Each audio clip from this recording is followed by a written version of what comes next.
Chaque jour, dans absolument toutes nos interactions, que ce soit lors d'une grosse réunion ou même dans un simple dîner, un jeu psychologique totalement invisible est en cours. Des forces silencieuses sont à l'œuvre en permanence. Et franchement, si on ne perçoit pas les règles de ce jeu, on n'en est même pas un joueur. On est réduit au rôle de simple pion. Alors aujourd'hui, pour cette analyse, on va décortiquer l'architecture secrète de ce pouvoir silencieux et explorer ces mécanismes psychologiques qui tirent les ficelles en coulisses. On a tous déjà ressenti ce truc bizarre, non? On sort d'une discussion et y a quelque chose qui cloche.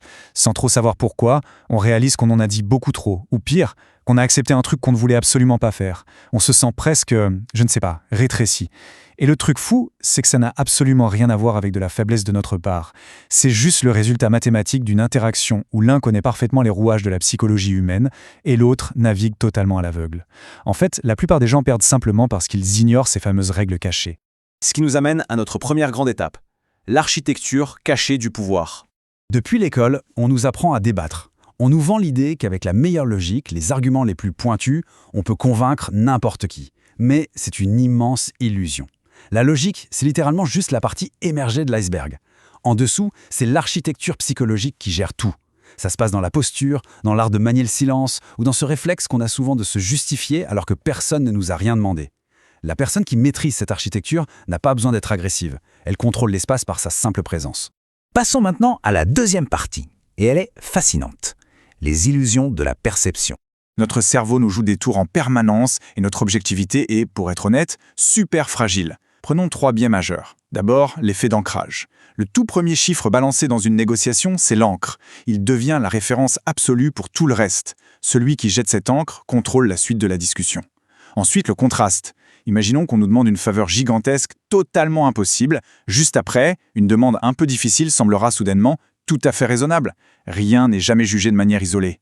Et enfin, l'effet de halo. C'est biologique. La façon dont une personne se présente influence directement la compétence qu'on va lui attribuer.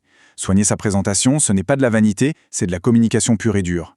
Un autre concept absolument redoutable, c'est la charge cognitive. En clair, c'est l'épuisement mental provoqué par un trop grand nombre de décisions. Plus l'on décide, plus nos décisions deviennent mauvaises. C'est mécanique.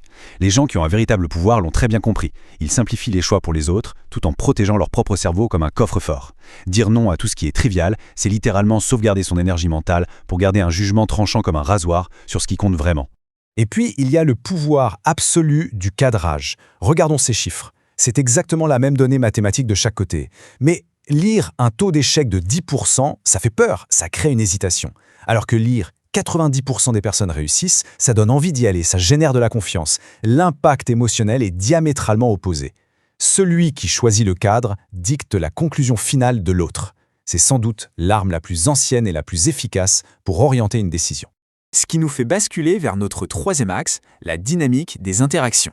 On entend partout qu'il faut se montrer vulnérable. C'est vrai, partager une faiblesse crée du lien et désarme les défenses. Mais attention, il y a un piège de taille. Il y a la vulnérabilité sincère qui cherche une vraie connexion humaine et la vulnérabilité militarisée. Cette dernière est une arme redoutable. C'est une fausse faiblesse, fabriquée de toutes pièces pour générer de la sympathie et contourner notre jugement critique. Savoir faire la différence entre les deux quand on a quelqu'un en face de soi, c'est une compétence absolument vitale. Et pour maîtriser une conversation, voici les leviers ultimes. D'abord, la pression folle du silence.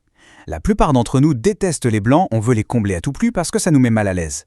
Mais la personne forte, elle, laisse le silence s'installer. Et dans ce jeu-là, le premier qui parle perd. Ensuite, la contagion émotionnelle. Contrairement aux idées reçues, ce n'est jamais celui qui crie le plus fort qui domine la pièce. C'est la personne la plus calme qui finit par réguler la température émotionnelle de tout l'espace. Et enfin, le pouvoir de la pause. Prendre une vraie seconde avant de répondre, ça prouve qu'on a écouté, oui, mais surtout, ça change instantanément toute la dynamique de pouvoir de l'échange. Face à toutes ces dynamiques, comment on se défend? Eh bien, il existe une technique d'une élégance absolue, le pouvoir de nommer. C'est comme allumer brusquement la lumière dans une pièce sombre. Dès qu'on dit à voix haute ce qui est en train de se passer, la manipulation perd tout son pouvoir. Une petite phrase toute simple, lâchée calmement, comme « Il me semble que nous sommes dans une impasse » ou « Je remarque qu'on a changé de direction » et boum, la mécanique cachée est exposée au grand jour. En nommant la situation, on se place immédiatement au-dessus du piège tendu. Ce qui nous mène directement à notre quatrième point, un peu plus sombre, les pièges de l'influence. On a tous tendance à croire que l'empathie, c'est forcément chaleureux et bienveillant. Mais à la base, l'empathie, c'est juste une capacité technique. Comprendre avec précision ce que ressent l'autre. Et c'est là qu'intervient l'empathie sombre. Certaines personnes nous lisent comme dans un livre ouvert, elles comprennent nos failles à la perfection, mais elles manquent cruellement de l'intégrité nécessaire pour s'en soucier. Elles utilisent cette compréhension intime strictement contre nous comme un pur levier de contrôle. Et ça nous fait glisser vers l'un des pièges les plus destructeurs, le gaslighting. On ne parle pas d'un simple désaccord ici, c'est une véritable entreprise de démolition mentale. C'est entendre en boucle des choses comme « Mais non, tu te fais des films » ou le fameux « Ça ne s'est absolument jamais passé ». L'objectif est de nous faire douter de notre propre réalité. Face à ce lavage de cerveau, la seule ligne de défense, c'est de s'accrocher farouchement à sa propre mémoire et de rejeter en bloc la version modifiée que le manipulateur essaie d'imposer. Il y a aussi ces pièges sournois du quotidien. L'illusion du choix, par exemple. Quand on nous demande « on se voit lundi ou mardi », on a la fausse sensation d'avoir le contrôle alors que la décision principale, elle, a déjà été prise pour nous. Et bien sûr, il y a l'urgence fabriquée, le fameux « cette offre expire ce soir, il faut décider maintenant ». L'objectif, créer un stress temporel artificiel pour court-circuiter notre jugement rationnel. Face à une pression comme celle-là, la riposte la plus puissante du monde, c'est toujours de ralentir drastiquement le rythme. Et nous voici à notre 5e et toute dernière partie, la souveraineté psychologique.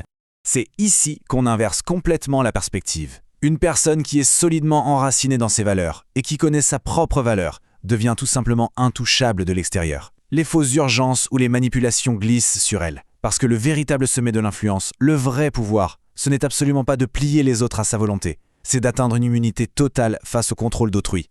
En fin de compte, toute cette architecture repose sur un seul chiffre, le 1. On pourrait croire qu'il faut mémoriser la trentaine de mécanismes existants pour s'en sortir dans ce jeu de dupes, mais pas du tout. Le seul mécanisme qu'il faut véritablement maîtriser, c'est soi-même. Ces pièges, du gaslighting à l'effet d'ancrage, ne s'accrochent que sur une personne qui ne sait pas clairement qui elle est. Dès l'instant où cette clarté intérieure est atteinte, le jeu ne peut tout simplement plus être joué contre nous. La véritable influence ne fait jamais de bruit. Elle se trouve dans des limites claires et une présence apaisée. Alors, au lieu de s'épuiser à vouloir remporter chaque petite bataille psychologique, la vraie souveraineté nous amène à nous poser une ultime question dans le calme absolu. Cet espace mérite-t-il seulement notre présence? C'est une réflexion assez puissante qui redéfinit totalement notre rapport au pouvoir, n'est-ce pas? Merci d'avoir partagé cette plongée au cœur de la psychologie avec nous. Prenez soin de vous et à très bientôt pour une nouvelle exploration.